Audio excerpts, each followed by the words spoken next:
grabando también. Así que bueno, arrancamos el shiur de esta semana, de esta perashá. Bien, comenzamos. Bueno, esta semana tenemos la segunda perashá de la Torá. La semana pasada vimos Bereshit.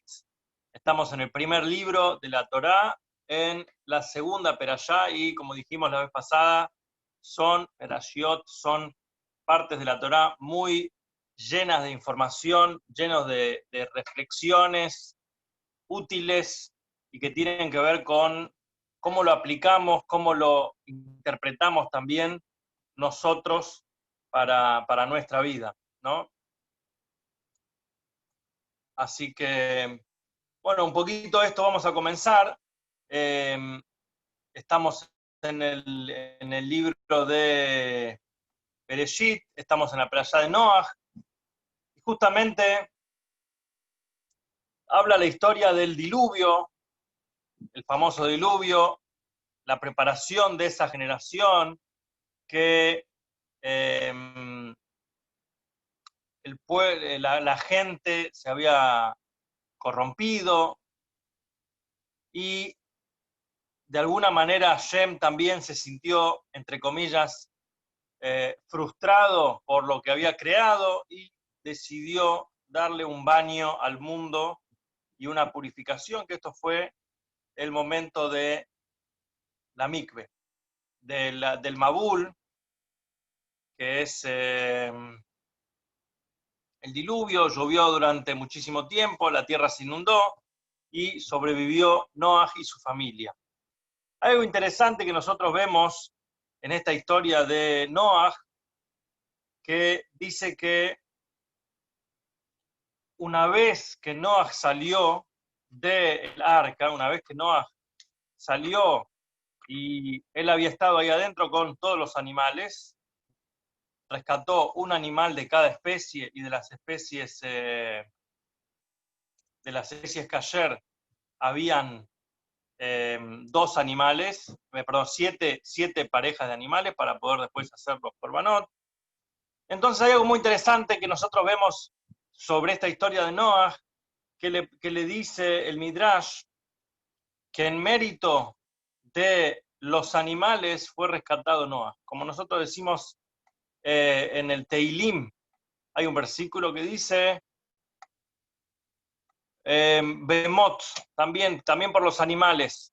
Entonces, significa que en este momento, gracias a mérito de los animales y no el mérito de Noah solamente, fue rescatado y fue todo el universo, el mundo fue salvado. Entonces vamos a ir a un Midrash, que es un poquito explicando esto que nosotros decimos de el rescate o de cómo fue salvado el mundo, que dice una historia un poco interesante, un poco esotérica, explicando esta situación. Y cuenta justamente, alguna vez ya hablamos sobre Alejandro Magno, no sé si se acuerdan cuando hicimos el shiur de Pirkei Avot, que contamos un poco la historia de este gran conquistador, Alejandro Magno, que no era particularmente, era, digamos, descendiente de griego, y fue el primer gran conquistador, incluso un gran estratega militar hasta hoy en día, uno de los grandes conquistadores del mundo. Murió muy joven y se encontró con Shimon HaTzadik, el Cohen Gadol, en ese momento, y también vimos un video especialmente en el momento de las 3 semanas sobre la destrucción del Beit HaMikdash, con un jorobado que le hacía preguntas si él quería entrar con zapatos al templo, y toda una serie de interacciones, que incluso se dice que quedó a partir de ahí que le pongan el nombre Alejandro a sus hijos. Y de hecho tengo, si me fijo en mi contacto hasta hoy en día, tengo muchos Alejandros que son de la colectividad, y también incluso en Yiddish, Alexander es un nombre en Yiddish común y practicado. Entonces, bueno, tiene que ver también con gracias a esta persona que en vez de destruir o entrar en la guerra o dejarse llevar por la traición de un pueblo enemigo que se llamaba los Kutim, fue un rey positivo. Pero también forma parte hasta una figura mitológica dentro del Talmud, y se lo cita en varias ocasiones. Incluso lo que vamos a citar ahora es una historia de Bereshit Rabbah, del Midrash Bereshit Rabbah en 33, que dice así. Nosotros decimos en el capítulo 8 del libro de Bereshit, en el pasuk primero, iniciando el capítulo 8, una vez que sucedió todo el diluvio, que duró 150 días, Vaiskor Elohim et Noach, y recordó a Hashem a Noach. Hay varias interpretaciones sobre esta palabra, porque ¿qué significa el recuerdo? Si en Hashem no hay olvido. Pero justamente esta es una de las frases que se lee en Rosh Hashanah, también, que nosotros tenemos 3 momentos centrales al escuchar el sonido del shofar, que son Malhuyot, reinados, Zichronot, recuerdos, y Shofarot, el shofar. Entonces, primero Malhut es recibirlo a él como rey, aceptar el yugo de Hashem como rey, que eso es lo que como soberano, que lo hacemos en Rosh Hashanah. Y Zichronot, recuerdos, y de hecho traemos, Vaiskor Elohim et Noach, recordó, y por eso nosotros tenemos tanto énfasis dentro del judaísmo, la importancia de la memoria y del recuerdo, y por eso le decimos, recuérdanos para bien, y en mérito de nuestros patriarcas, y en mérito de ti mismo, ¿sí? El concepto de recordar. Entonces, acá dice, en esta perashá, dice, Vaiskor Elohim et Noach, recordó a Hashem a Noach, Betkola Hayá, y a todos los animales, Betkola Bemá, a todas las bestias, Ayer y Toba Teba, que estaban junto a él en la Teba, en el arca. Vaya a ver Elohim Ruach Halares, entonces hizo soplar a Hashem un viento fuerte sobre la tierra, vaya Shohu Amaim, y se calmaron las aguas, y ahí comenzó al tiempo, después que se fue secando la tierra, y pudieron salir nuevamente a tierra firme y iniciar el nuevo mundo. Rashi sobre este pasuk dice, esto significa que pasó de Midat Adim a través de Midat de la medida de justicia o de rigor a la medida de bondad, misericordia o perdón. Dice también Rashi, recordó Elohim a Noach, que recordó la behemot, a los animales, en el mérito que no se torcieron, no se desviaron, y los animales dentro de la Teba tuvieron un comportamiento ejemplar.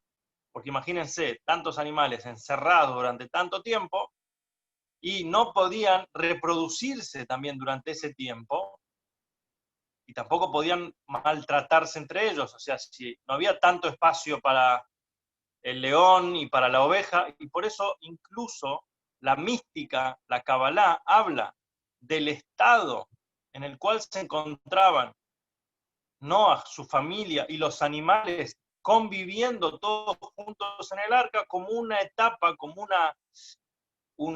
una burbuja. Ahora se habla la palabra burbuja para aislarse completamente del mundo, una burbuja en la cual se veía casi como se viviría con Mashiach, por cuanto que los animales habían dejado su sentido de depredador y no se comían unos a los otros, y tampoco tenían relaciones entre ellos, que había sido advertido de no hacerlo durante el arca. Entonces por eso dice, y lo recordó, y por eso dice, hizo sobre uno de los nombres de Noach. Noach también viene de la palabra consuelo, sobre las tierras, sobre los asuntos terrenales, o sea, como que Hashem volvió a la estadio habitual. Justamente sobre esto que nosotros decimos, podemos preguntarnos, esto es entre comillas, antes de avanzar, es cómo puede ser que Hashem tiene estados de ánimo, entre comillas, ¿no?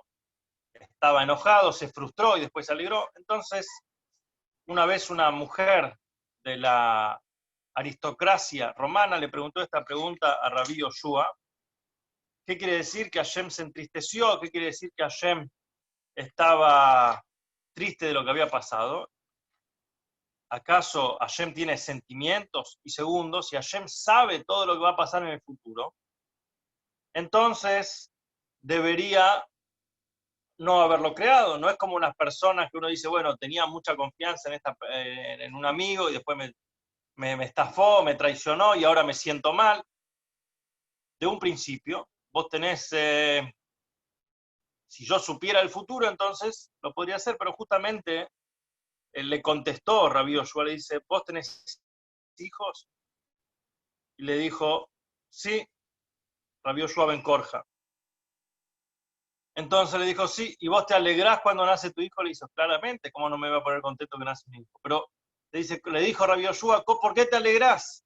¿Por qué te alegrás en el nacimiento de tu hijo si sabés que está destinado a morir? Porque es un ser mortal, es un ser humano. Dijo, no tiene nada que ver. Cuando nace estoy alegre y después, en los momentos difíciles, va a pasar el momento difícil, pero yo vivo el presente. Entonces le dice, Hashem también, por más que él sabe el futuro, el conocimiento él lo tiene, que es un ser mortal, o que el hombre puede tropezar, en el momento presente lo juzga a cada uno como es. Y eso, por ejemplo, lo vemos sobre una historia similar con Abraham, que tuvo un hijo con Agar, que se llamaba Ismael. Ismael es el padre de todos los primos de todas las naciones árabes. Ismael, uno de los hijos de Abraham, el mayor, digamos, y después vino Isaac con Sara, que Abraham tuvo un hijo con Sara. Y Ismael fue por lo menos complejo, o sea, no era un tzadik, no fue un justo, y su descendencia durante muchos años hicieron sufrir a los hijos de Israel, a los hijos de Isaac. Entonces, la pregunta es, cuando Hashem en un momento Ismael estaba muy enfermo y estaba en el desierto. Es la Torá que leemos en Rosh Hashanah, y le dice a Agar, Hashem, por favor, mirá a mi hijo que está sufriendo. Entonces Hashem manda un ángel y le dice a Agar, no temas, por cuanto que yo voy a cuidarlo y Vení, acostate acá. lo voy a tener en cuenta, por cuanto va a ser Husham, por cuanto que él está ahí. O sea, ¿qué quiere decir esto? Hashem atiende el momento. Hashem no atiende, no solamente si vos ahora estás bien, entonces te interpreta como estás. Entonces, vamos a volver entonces, dijimos recordar, Hashem recordó a Noah y a todos los animales. Y está escrito también en el Teilim, en el capítulo 36, el versículo 7, el Pasuk Zain, Tzidkateja, tu justicia, que hareréis él, como las montañas de Hashem, Mishpateja, tus leyes, te va de los grandes abismos o de las grandes napas y aguas subterráneas de la tierra. Entonces, Mishpateja te honraba, Adamu Behemato Shia, hombre y animales has de salvar. Rabbi Ishmael dice así, Bizhuta tzadikim shekiblu et Torah, en mérito de los justos. ¿Por qué Hashem recordó a la tierra y la perdonó y le dio una segunda oportunidad? En el recuerdo de los justos que fueron entregadas a la Torah, Meharerei, de las montañas, Meharerei significa las montañas, hizo con ellos justicia y hizo con ellos misericordia. Pero Rabbi Akiva dice, con los dos los juzga hasta los abismos de las profundidades subterráneas acuáticas, Tehom, ese es el Tehom, como decimos, Hoshech al Penet Tehom, en la perashá anterior decíamos la oscuridad sobre las aguas del abismo, el abismo acuático que está subterráneo, pero que hicieron en el mundo para darles tranquilidad y para darles todas las cosas buenas, Pero por eso dice Bamarere, gracias a los animales. Adamu behemato shiva, hombre y animal has de cuidar.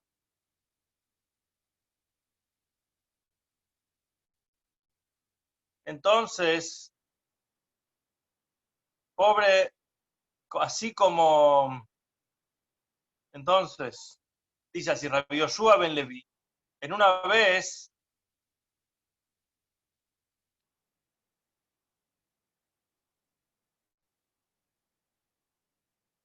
¿sí? Sobre aquellos amudim, escuchó la siguiente historia. Cuenta la historia de Rabbi Yoshua ben Levi, que estaba una vez estaba en Roma, viajó a la ciudad de Roma, y dice así la historia.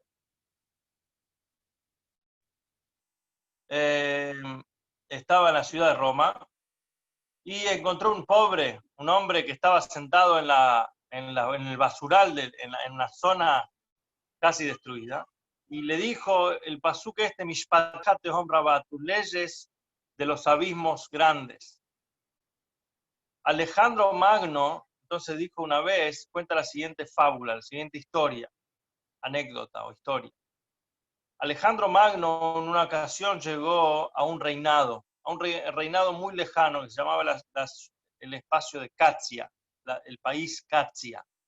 Estaba pasando, y acá dice las montañas oscuras, las montañas, los picos oscuros. Y le mandó el rey de Catia, cuando vio que Alejandro Magno estaba ahí, le mandó una cantidad de oro para recibirlo como un impuesto, como un regalo. Le dijo, no necesito tu dinero, le dijo Alejandro Magno, tengo suficiente dinero, tengo un imperio. Entonces le dijo, si no querés mi dinero, ¿qué viniste a comer y a tomar? ¿Qué viniste a hacer? Le dijo, vine a ver cómo se juzga acá, cómo funcionan los jueces, cómo se juzgan. Entonces dice, bueno, sentate con nosotros. Un día estaba sentado y se presentaron frente para ser juzgados dos personas. Y uno le dijo al otro lo siguiente, aquel o sea, el acusador, vamos a decir, decía, mi compañero, me vendió un campo y el campo está arruinado, era un campo destruido. Y encontré en ese campo destruido que me vendió un tesoro escondido. Había un tesoro escondido bajo en ese campo. Y entonces la persona cuando me vendió el campo no sabía o no consideró o no puso en el precio el tesoro que me vendió en el campo. Por lo tanto, el tesoro le pertenece a aquel que me lo vendió y no a mí, que yo se lo compré. Y en cambio, el otro hombre, o sea, el acusado, dice, está al revés en realidad.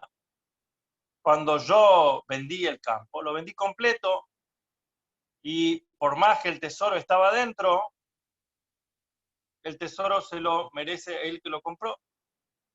Entonces, o sea, fíjense la discusión. El que encontró el tesoro, en vez de quedárselo para él, quería dárselo a aquel que se lo vendió. Y el que vendió el campo, en vez de reclamar el tesoro o aceptar el tesoro, decía, quiero que se lo quede a aquel que lo compró, porque yo no tenía conocimiento de este tesoro. Entonces el rey tenía que tomar una resolución, un veredicto. Entonces le preguntó a uno, vos tenés un hijo varón, ¿es verdad? Le dijo, sí. Y al otro le dijo, vos tenés una hija mujer, ¿verdad? Le dijo, sí. Entonces tengo una idea, dijo el rey. Si es posible y si va y si funciona este Shida, si funciona esta pareja, que se casen entre ellos y entre los dos van a heredar ese gran tesoro que encontraron en el campo destruido y van a poder vivir los descendientes de los dos con ese campo. Entonces, esa fue la historia. Estaba Alejandro Magno escuchando este veredicto y quedó muy sorprendido. Le dijo, la verdad que estoy muy sorprendido. Y le dijo, ¿cómo hubieran juzgado ustedes? Le dice este rey de Catia a Alejandro Magno. De hecho, la palabra Catia significa extremo, era como un extremo de la tierra, un extremo atravesando las montañas oscuras, un lugar inhóspito, un lugar alejado, el extremo de la tierra. Y le dijo, si nosotros hubiéramos tenido ese caso,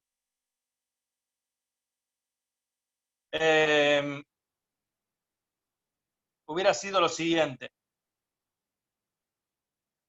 Hubiéramos matado al acusador, y hubiéramos matado al acusado, y el reinado, el gobierno, se hubiera quedado con todo el dinero del tesoro. Hubiera expropiado el dinero del tesoro y los campos y las propiedades de los dos contrincantes, de los dos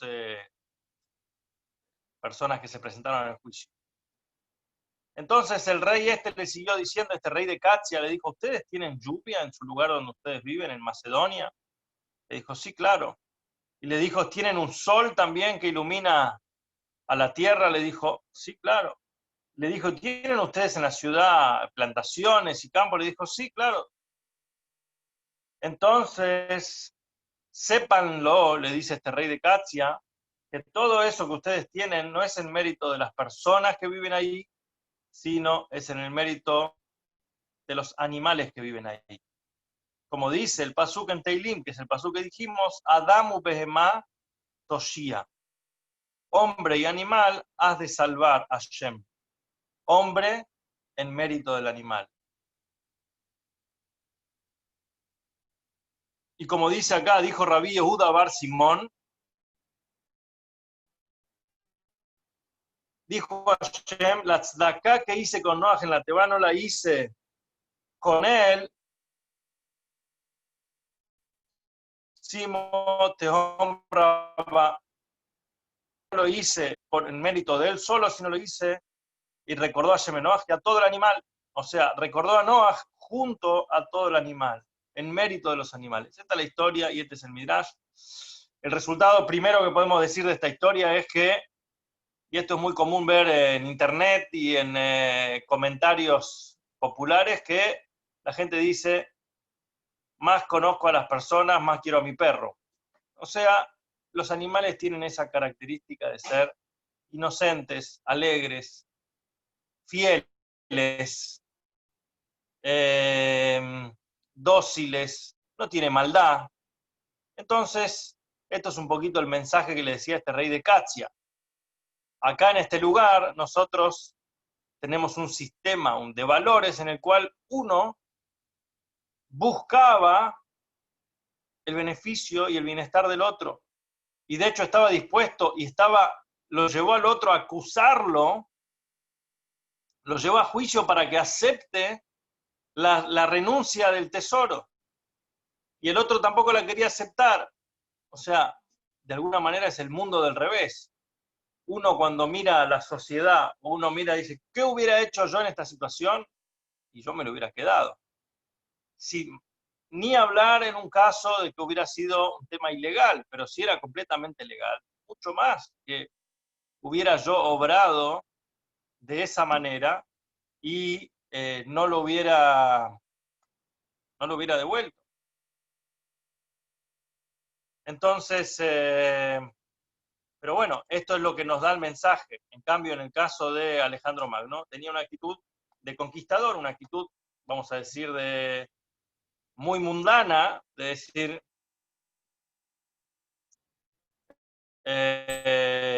si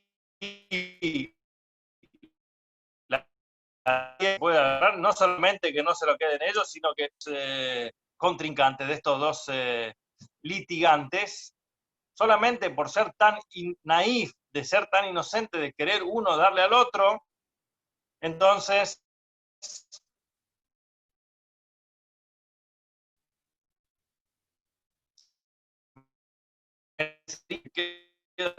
con todo, mira como el caso que hay, tenían que dividir un queso.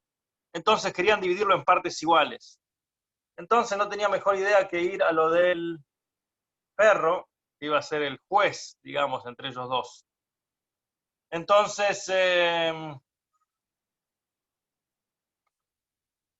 fueron a lo del juez, y el perro dice, a ver, vamos a ver, están los uno y el otro. Entonces dice, bueno, no están exactamente iguales, voy a emparejarlo un poco, y comió un pedazo. Después dice, bueno, pero ahora no quedó, ahora quedó más grande, comió otro pedazo. Hasta que finalmente se quedaron sin queso porque se los comió todo el perro. O sea, a veces cuando hay un litigio, se terminan quedando la plata los abogados. Uno come un poquito y otro come un poquito, y otro come un poquito, y en vez de que los litigantes se queden con algo, se lo queda con el abogado, se lo queda completamente el abogado o el gobierno. En este caso, esta es la situación. Así que acá también Alejandro Magno dice, si vienen estas dos personas, ninguno quiere el tesoro, obviamente que nosotros lo vamos a agarrar y los vamos a usar, los vamos a aprovechar. Pero bueno, un poquito este concepto del hombre y el animal, de el recuerdo de Hashem hacia el hombre y hacia el animal,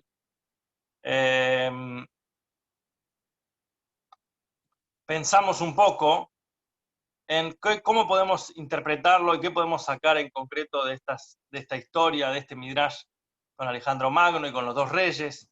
Básicamente hay algo interesante que el Tanya plantea sobre la lucha interna que hay en la persona. La persona lucha constantemente consigo mismo, principalmente. Hay una lucha pura entre hacer el bien y hacer el mal. Esto lo llama en Bereshit, en el caso de la víbora, y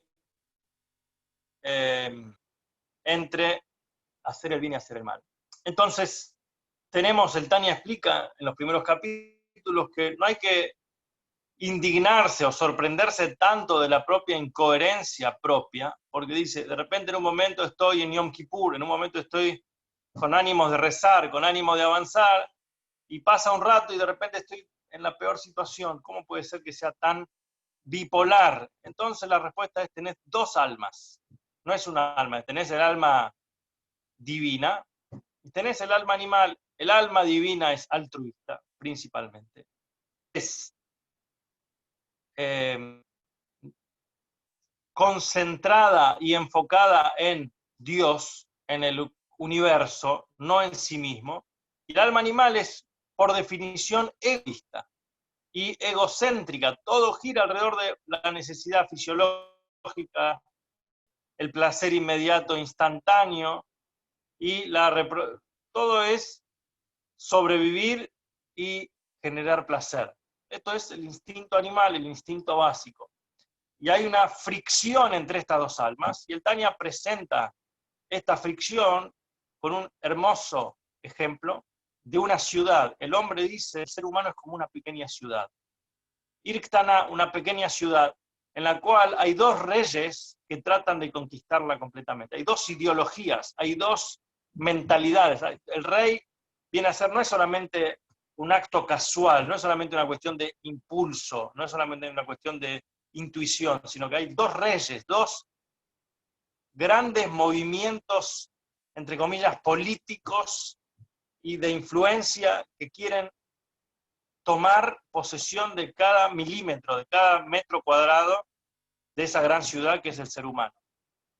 En la cabeza, en la emoción, en la acción, en las costumbres, en los hábitos. ¿Cuáles son esos dos grandes reyes? El alma divina, que tiene fines altruistas y humanitarios y hacia la humanidad, y desinteresados o descentralizados de sí mismos, sino que con la intención de brindar y de dar. Y por lo contrario, el alma animal, que tiene una actitud defensiva y egocéntrica, dice, para mí, todo es para mí, todo es para mí, todo gira alrededor de él, que es la causa de todos los males. Todos los males se originan por el ego, por el egocentrismo. En mayor y menor, en mayor y menor medida, todo depende de eso. Y esa es la clave, por eso Hasidut, el hasidismo, insiste tanto en la idea de trabajar con uno mismo, el ego es la clave, ¿sí? O sea, de ser más humilde, descentralizarse, no sentirse el centro de todo, etc. Entonces, esto un poco fue la historia entre estos dos reyes. El rey de Catia claramente era una representación al alma divina, al mundo del alma divina, en el cual uno dice lo mío es tuyo y lo tuyo es tuyo. Y el otro decía lo mío es tuyo y lo tuyo es tuyo.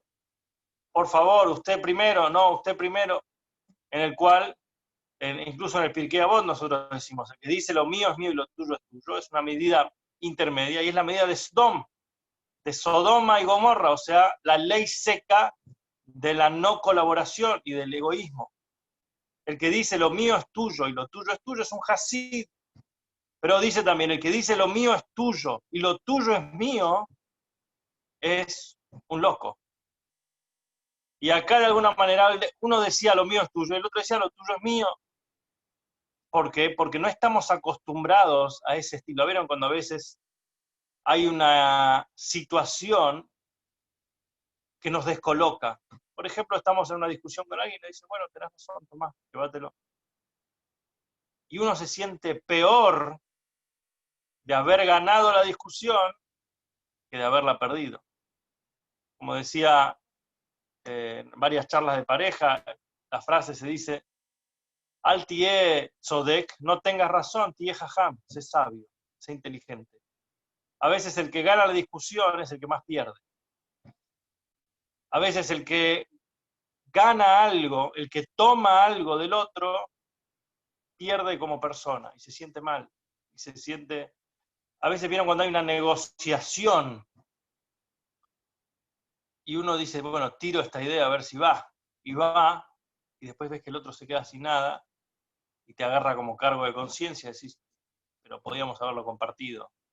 Podía haber sido un poco más generoso. Y vamos entonces a contar algunas historias pensando en esto. Una historia que es muy linda es la siguiente. Había una vez un rabino que se le presentaron dos personas en Rusia por un litigio. Y estas dos personas eran padre e hijo.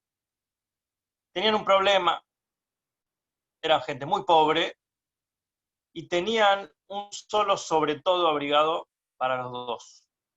Tanta pobreza tenían que no tenían dos sobre todos. Y vinieron a lo del rabino para un litigio.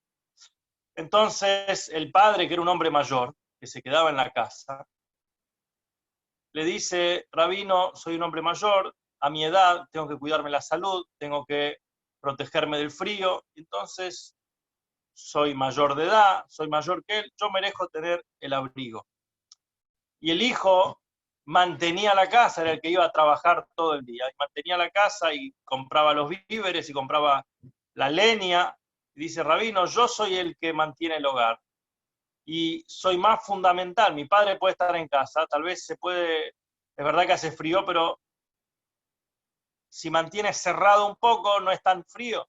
Yo estoy en la calle todo el día y si yo me enfermo, no tenemos para alimentar a ninguno de los dos. Entonces yo merezco tener el abrigo. Entonces el rabino dice, bueno, miren, ¿quién lo merece tener? El padre, el hijo. Entonces el rabino dice, mira, la verdad es que, visto el argumento de los dos, me parece que el hijo tiene una cierta prioridad en este caso, pero porque gracias al hijo que puede trabajar y que no se enferma, pueden los dos mantenerse. Entonces ese fue el veredicto y el hijo se fue poniéndose el abrigo y el padre perdió la discusión.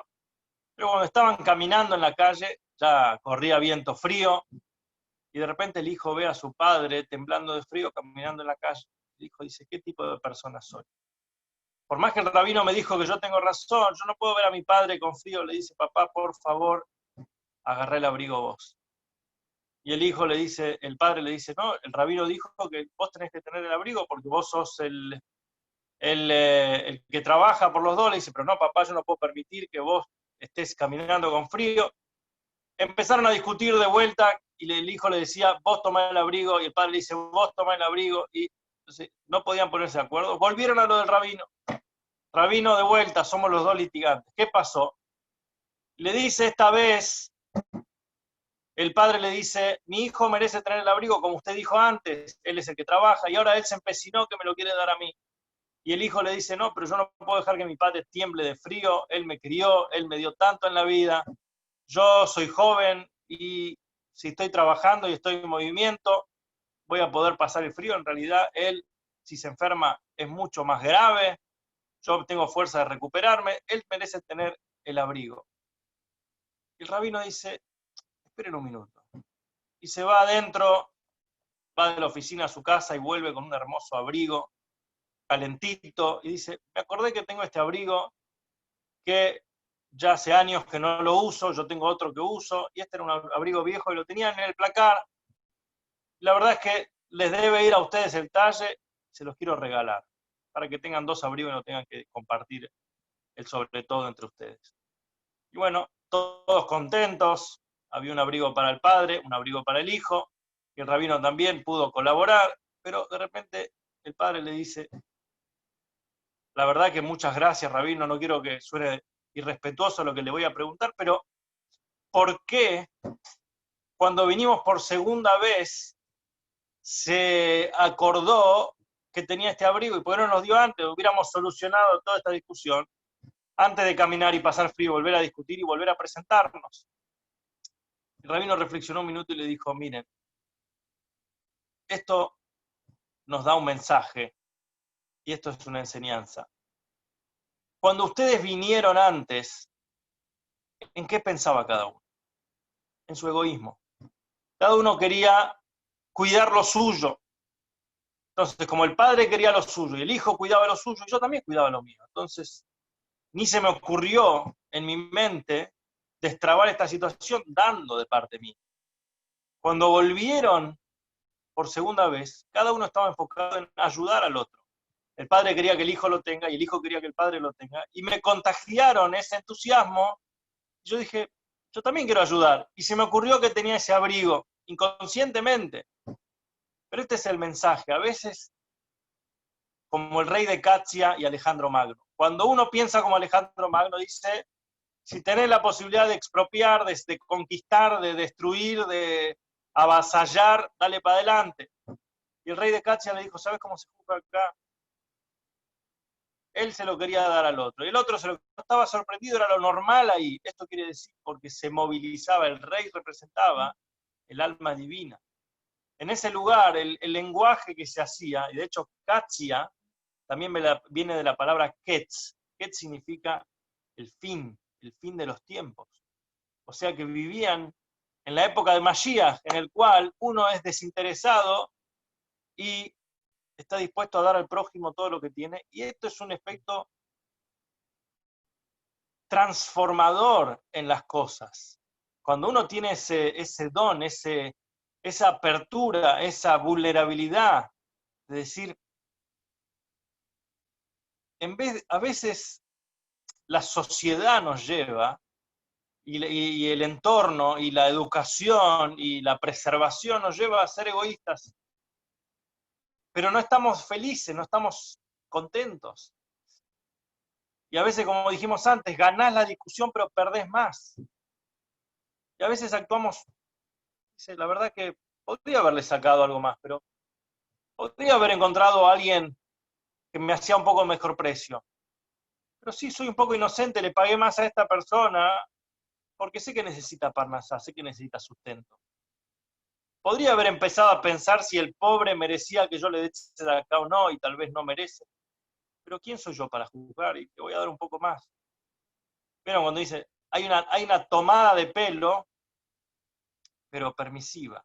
Cuando dicen, sí, podría haber dicho el detalle, pero preferí ser generoso. Tengo una discusión. Podría haberle dicho tal argumento o tal otro, pero me imaginé que el otro iba a salir lastimado si yo le decía tal cosa. Prefiero quedar como un tonto, prefiero perder, pero ganar algo más. Y este es el mensaje del rey de Catia con Alejandro Magno. Para cerrar esta historia, me gustaría compartir una historia más que siempre me gustó mucho sobre el rabí Levi Yitzhak de Bardichev, quien fue amigo, compañero del Alter Rebbe, de los primeros Hasidim, alumnos del Magid de Mezrich, hace 250 años. Y en esa ciudad, donde Rabbi Levitza, que era el Rab, el maestro, el rabino, falleció un judío muy rico. Pero este judío muy rico tenía una fama terrible, una fama de avaro, una fama de mala persona. Y toda la ciudad era la comidilla, era la charla, la chusma de toda la ciudad, diciendo, nadie lloraba por este hombre y nunca compartió nada de su riqueza, este tacaño, este avaro, y la gente de la Hebre Kadish, la gente de la sociedad del entierro, digamos, la AMIA de ahí de Berdichev, decidieron que no le iban a dar un lugar para enterrar en una zona común, sino que le iban a dar en un lugar alejado completamente, en una punta del cementerio, y además querían cobrarles un precio exorbitante, y dice, si no pagan esa suma exorbitante de lo que nunca ayudó en su vida, no lo vamos a enterrar. Toda una discusión. Entonces decidieron llevar el litigio a lo del rabino Rabbi Levitza de Berditchev. Cuando se presentaron los hijos y le dijeron que se presentaron frente a lo del rabino. Cuando vinieron los representantes de la Hebre Kadish y los hijos del rabino, vieron justamente que el rabino estaba muy entristecido, muy triste y con una congoja muy grande por la muerte de esta persona. Entonces todo el mundo se presentaron también para poder escuchar y dijeron que algo pasó, no es algo común lo que está pasando. Y no solamente eso, sino que el rabino dijo que tenían que enterrarlo en un lugar de privilegio y que él mismo se iba a presentar, iba a acompañar el cuerpo, iba a estar presente durante toda la parte de fúnebre, iba a decir el Kadish, iba a decir todo, el propio Rabbi Levitza, cuando toda la gente escuchó, dijeron, wow, debe ser un tzadik oculto esta persona, porque es muy inusual que el Rebbe mismo vaya y acompañe a la persona. Así que fueron miles y cientos de personas, y fue un funeral muy honorable en la ciudad. Después que terminó, la gente se presentó y algunos conocidos dijeron, rabino, queremos entender, esta persona era conocida por ser un miserable, un tacaño, nunca en su vida ayudó a nadie, era un dueño de una gran fortuna y realmente la ciudad está choqueada. ¿Qué pasó? ¿Por qué el rabino se acercó a esta persona? Y le dijo, voy a contar algunas anécdotas que tengo yo y ustedes juzguen. Así dijo el rabino de Berditchev. Todos lo consideraban a él un miserable, pero yo voy a contar 3 casos judiciales, 3 litigios que tuve y que tuve que decidir. El primer caso se trataba de un comerciante de vino, que era el representante de otros comerciantes de la zona. Y ellos le daban plata a este hombre para que él haga la compra y él se llevaba una pequeña comisión de todo ese dinero que le daban entre todos y después lo distribuía. Una vez, cuando él estaba por hacer la compra anual, una gran cantidad de dinero para él y un préstamo de tantas otras personas, descubrió que le faltaba la billetera. Había perdido el bolsito donde tenía guardada la plata. Y era una suma, solamente toda su fortuna estaba ahí, no solamente toda su fortuna, sino lo que tenía prestado de tantos otros comerciantes, que era algo que en su vida lo iba a poder devolver o iba a ser una situación muy, muy difícil. Le afectó tan fuerte esta noticia de que perdió esa billetera con dinero que se desmayó. Y lo trataban de reavivar, lo trataban de despertar y se volvía a desmayar, estaba en un estado de shock muy, muy grave, muy fuerte. Llamaron a un doctor y el doctor trataba de revivirlo, pero dijo,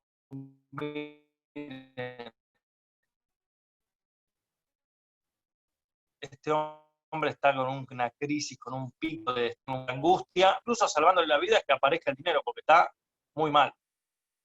Entonces, de repente, un hombre se paró dentro del grupo y dijo, yo encontré el dinero, yo tengo la plata.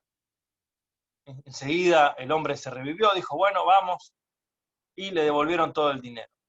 Pasó un tiempo y se presentó otra persona que dijo que él había encontrado la billetera con plata y se la fue a llevar, o le dijo que no la había caído en la mala inclinación y se la había robado cuando vio el momento de distracción, pero que tenía tanta culpa y tanto cargo de conciencia que se la quería devolver. Y se la devolvió, pero el hombre dijo, ¿cómo me vas a devolver si a mí ya me la devolvieron? ¿Quién te la devolvió? Me la devolvió esta persona, el rico del pueblo, que dijo que él la había encontrado. Entonces,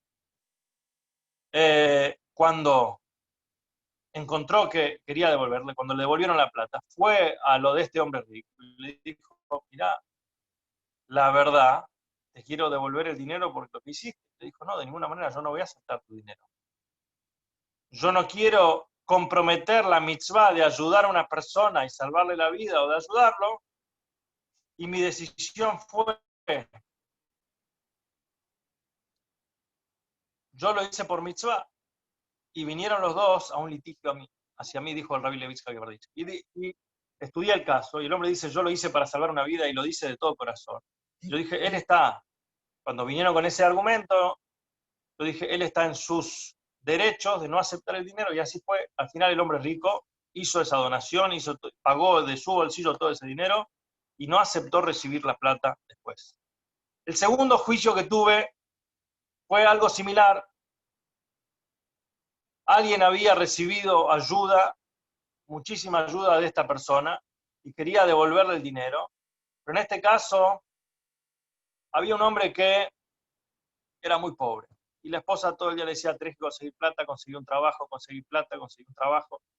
El hombre no daba más, iba hacia una changa, otra, iba muy mal, apenas si tenían para comer o ni eso. Entonces un día le dijo, tengo que buscar una alternativa, pero en este pueblo no voy a lograrlo. Entonces decidió irse de la casa, viajar a algún lugar lejano, trabajar, ahorrar unos pesos y volver a su ciudad con algún dinero, pero no tenía fondos como para sostener a la familia durante ese tiempo.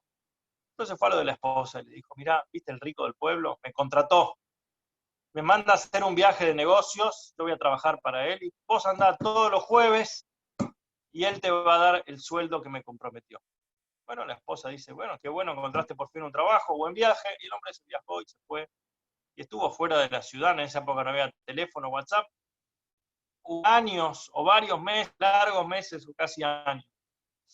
La mujer, el primer jueves del mes, se fue al negocio donde atendía a este hombre rico, empezó a hacer un escándalo, que me den la plata, que mi esposo me dijo, bueno, el manager, el gerente del lugar le dice, mire, disculpe señora, acá no tengo registrado nada, se va a tener que retirar, si no voy a llamar a seguridad, todo un escándalo. Cuando escuchó el escándalo, el hombre rico salió de su oficina, dijo, escuchó la historia y dijo, perdón, me olvidé de avisarte, le dice al gerente, sí, yo había quedado con él todos los jueves, vos pagale el sueldo, como ella dice. Y así fue durante un año y la mujer tenía la casa ordenada, la casa linda. El hombre volvió del viaje después de haber trabajado en varias ciudades, llega a su casa y dice, ¿cómo estará mi casa? ¿Qué habrá hecho mi señora? ¿Cómo se habrá podido mantener? Pero llega a su casa y ve que está todo lindo, los chicos bien vestidos, la mesa servida. Dice, ¿cómo hiciste? Dice, exactamente lo que vos me dijiste. Todos los jueves iba a buscar el sueldo en el negocio del hombre rico. Y el hombre dice, wow, mirá. Entonces va lo del hombre rico y le dice, mira, trabajé muy bien, me fue muy bien este año. Pude ahorrar y pude traer unos ahorros para mi familia y te agradezco por haberme cubierto las espaldas, pero te quiero devolver todo lo que vos ayudaste a mi familia. Dice, de ninguna manera lo voy a aceptar. Es una mitzvah que yo hice. Y empezaron a discutir, vamos a juicio, y fueron a juicio con el rabino Rabbi Levitz Hagevardich. Y Rabbi Levitz Hagevardich dice, el hombre rico está en su derecho de no aceptar la devolución porque él lo hizo por mitzvah. Y la tercera ocasión es que había un hombre rico en esta ciudad también, que le fue muy mal y se fundió. Y el hombre rico se fundió y fue a bancarrota, y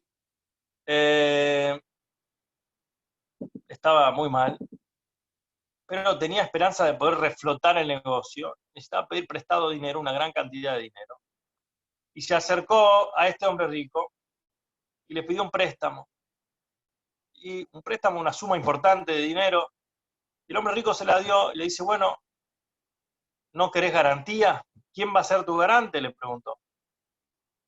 Le preguntó el hombre rico. Este avaro rico, este tacaño rico, le preguntó, ¿quién va a ser tu garante? Dice, Dios va a ser mi garante. Ok, le dice,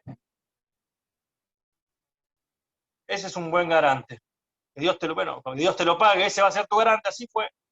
Pasó el tiempo y los plazos que el hombre este que había perdido todo tenía que repagar el préstamo, no lo pudo cumplir y se venció el tiempo. Y no apareció, no se presentó a pagar a cubrir el pagaré, a cubrir los pagos. Pasaron algunos meses, recién ahí le empezó a ir mejor y pudo recuperar el dinero y recuperó el dinero para poder devolver el préstamo. Pasaron varios meses después. Entonces fue un día a la casa de este hombre rico, le tocó la puerta y le dice, mira, discúlpame que me atrasé, yo sé que tenía que haber venido hace varios meses, no pude antes, pero ahora sí quiero devolverte el dinero. Y el hombre rico le dice, de ninguna manera, tu garante ya me pagó todo. ¿Pero qué? Si mi garante, ¿quién era mi garante? Mi garante era Hashem. Le dice, claro, Hashem ya me pagó todo. No, de ninguna manera, aceptame el dinero, aceptame. Fueron a juicio con el Rabbi Levitch de Bardichev, y Rabbi Levitch de Bardichev le dijo, este hombre tiene razón. Si él dice que el garante ya le pagó, ya le pagó. Entonces termina esta historia Rabbi Levitch de Bardichev diciendo, él no era ningún miserable. Esta persona era una persona muy especial. Era una persona tan santa, tan pura, que no quería ganar honores y ganar respeto y que la gente le chupe la media y que la gente le ponga placas y que le ponga... Y de hecho soportaba los insultos de la gente, pero hacía todo en el nivel más profundo y más alto de Tzedakah, que es en silencio, sin fanfarronería, sin reconocimiento público. Solamente esto es lo que yo puedo decir.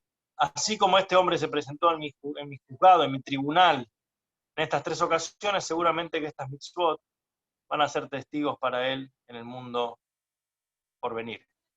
Entonces, este es el mensaje de esta perashá, de Noaj, y este es el mensaje de el recuerdo que Hashem acordó a Noaj junto con los animales, y eso es lo que le dijo el rey de Catia, el rey de este país que representaba la espiritualidad, el alma divina, el altruismo, el desinterés, a este Alejandro Magno que representaba el egoísmo que reina en el mundo. Como alguna vez hablamos de los 2 Adán que hay en la Torá. El primer Adán es el que dice, Hashem le dice, conquistarás la tierra, perseguirás a los animales, el hombre en busca de conquistar y de cada vez tener más. Y hay un segundo Adán que está puesto en el Gan Eden para cuidarlo, para protegerlo, para trabajar, y él escribe, hay un libro del rabino Soloveitchik que dice, el solitario hombre de fe, que muestra esta dualidad entre los 2 Adán, y los dos existen, y esta dinámica es la dinámica mundana y la dinámica altruista, y por eso no es la idea destruir al animal, al alma animal, sino que trabajar junto a él y transformarlo en positivo. Y por eso también, eso es lo que le dijo, no, tal vez no sea el mérito de los seres humanos, porque los animales en naturaleza son puros, son buenos. Solamente hace falta alguien que los guíe, que los ayude, que los dirija para bien. Así que bueno, saludos a todos, que tengamos una linda semana y nos vemos mañana si Dios quiere. Excelente, y muy interesantes las historias, la